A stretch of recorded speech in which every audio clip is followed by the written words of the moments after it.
ہائے زہرا ہائے زہرا ہائے زہرا۔ منزل مصائب پر بھی یہ مناسب سمجھا کہ ہمارے بہت بڑے محسن ہیں جناب حضرت مولانا مرزا صادق حسن صاحب مدظلہ العالی، آپ لوگ بھی ان سے ظاہر استفادہ کرتے ہیں، ہم نے تو بچپن سے ان کو سنا۔ وہ ایک بہت عجیب اور بہت حسین تقابل کرتے ہیں۔ کس کا؟ دادی اور پوتے کا، فاطمہ زہرا اور فاطمہ زہرا کے پوتے جناب سید سجاد کا، کہ منزل مصائب میں جتنا یہ دونوں قریب نظر آتے ہیں، 14 معصومین میں کوئی دوسرا اتنا ہمیں قریب نظر نہیں آتا۔ دادی اور پوتے۔ شیخ صدوق کی ایک روایت ہے جس کے اندر امام کو انہوں نے کوٹ کیا کہ معصوم نے فرمایا البکاؤن خمسن، رونے والے تو 5 ہی گزرے ہیں۔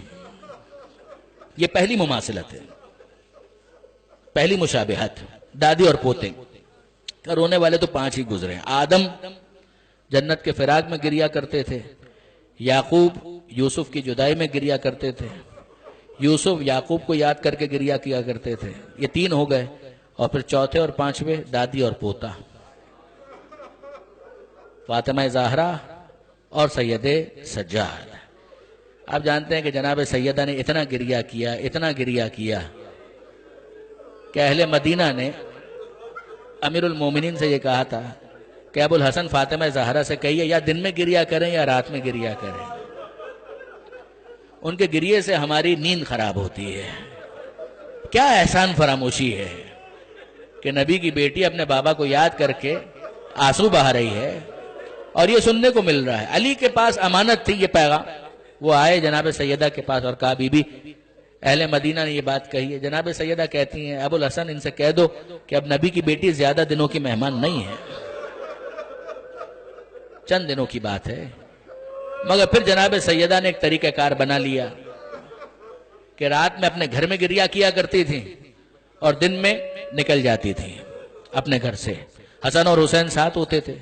پہلے جناب سیدہ ایک کھجور کے درخت کے سائے میں بیٹھ کر اپنے بابا پر ماتم کیا کرتی تھی، گریا کرتی تھی، مگر بعد میں کوئی بات ہوئی کہ جس کی وجہ سے امیر المومنین نے بیت الحزن تعمیر کیا۔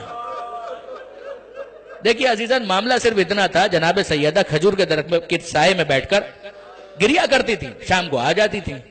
ایک شام جب جناب سیدہ آئی ہیں، مولا نے دیکھا فاطمہ زہرا چہرے پر تمازت کے آثار، دھوپ کے آثار، یہ جھلسا دینے والی گرمی، آپ تو درخت کے نیچے بیٹھ کر گریا کیا کرتی تھی۔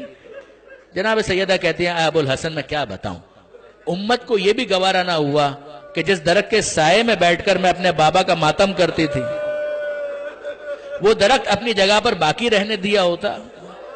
آج جب میں گئی تو میں نے دیکھا کہ درخت کٹا ہوا تھا، سارا دن دھوپ میں بیٹھ کر میں نے گریا کیا ہے اور ماتم کیا، جس کے بعد امیر المومنین نے بیت الحزن تعمیر کیا، عزا خانہ، اور پھر جناب سیدہ وہاں پر جایا کرتی تھی۔ یہ ہے فاطمہ زہرا کا گریا، اور پوتے کا گریا، سید سجاد کا گریا، اتنے آنسو بہائے 35 برس تک کہ کسی نے آ کر یہ کہا، آپ جانتے مشہور جملہ ہے کہ مولا کب تک آنسو بہائیں گے، کب تک گریا کریں گے؟ تو سید سجاد کہتے ہیں یعقوب کا ایک بیٹا یوسف نظروں سے اوجھل ہو گیا تو یعقوب نے اتنا گریا کیا کہ قرآن کہتا ہے وَبْيَضَّتْ عَيْنَاهُ مِنَ الْحُزْنِ، یعقوب کی دونوں آنکھیں سفید ہو گئی۔ میرے سامنے میرے کتنے ہی یوسف ذبح کر دیے گئے، کیا مجھے آنسو بہانے کا حق نہیں ہے؟ اور وہ یہ کہتا ہے کہ مولا یعقوب کے لیے ہو سکتا ہے یہ کوئی نئی بات ہو، مگر آپ کے لیے یہ کوئی نئی بات تو نہیں ہے، شہادت تو آپ کا ورثہ ہے۔ دیکھیے اس سے زیادہ تسلی کیا دی جا سکتی ہے چوتھے امام کو؟ یہ کہا مولا شہادت تو آپ کا ورثہ ہے۔ سید سجاد اور زیادہ گریا کرتے ہیں اور کہتے ہیں اے سوال کرنے والے، تو نے انصاف نہیں کیا، یقیناً شہادت ہمارا ورثہ ہے، مگر کیا یہ بھی سید سجاد کا ورثہ ہے کہ ہمارے گھر کی خواتین کو بے مخنہ و چادر کے بازاروں اور درباروں کے اندر لے جایا جائے اور منادی ندا دے رہا ہو تماشا دیکھنے والوں تماشا دیکھو، یہ علی و زہرا کی بیٹیاں ہیں، یہ نبی کی بیٹیاں، کیا یہ بھی سید سجاد کا ورثہ ہے؟ دادی اور پوتے کے درمیان یہ پہلی مماثلت، جیسا گریہ فاطمہ زہرا نے کیا، جیسا گریہ سید سجاد نے کیا۔ عزیزان، دوسری مماثلت، غسل دیتے ہوئے غسال چیخ مار کر باہر نہیں آتا، مگر یا دادی یا پوتا، فاطمہ زہرا کو جب غسل دیا جا رہا تھا علی چیخ مار کر روئے، اور جب سید سجاد کو غسل دیا جا رہا تھا تو میرا مولا پانچواں امام باقر چیخ مار کر رویا۔ سیدہ کا شکستہ پہلو دیکھ کر علی برداشت نہ کر سکے، زار زار رونے لگے، اور سید سجاد گلے کا توق خاردار اس کا نشان دیکھا، پشت پر تازیانوں کے نشان دیکھے، اور امام باقر دھاڑے مار مار کر رونے لگے، چیخ مار کر رونے لگے۔